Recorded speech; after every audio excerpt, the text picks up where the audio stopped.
जुम्मा के दिन दुरूद शरीफ की फ़जीलत।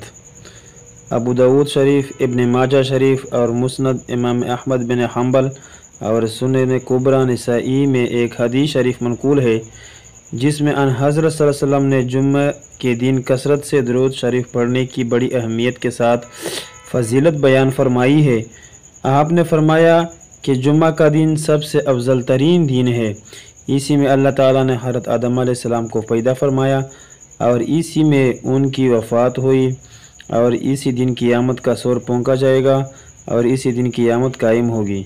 लिहाजा उम्मत को तवज्जो दिलाकर फरमाया कि इस दिन दुरूद शरीफ की फ़जीलत बहुत ज़्यादा है, गाफिल न रहें।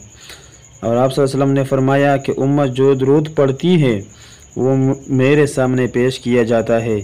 जब आप सल्लल्लाहु अलैहि वसल्लम ने ये फरमाया तो उस पर सहाबा किराम ने यह सवाल किया कि या रसूलुल्लाह, आपकी कब्र में तो आपकी हड्डियाँ भी गिल कर पुरानी और बोसीदा हो चुकी होंगी, तो फिर उसके पास पेश करने का क्या फ़ायदा होगा?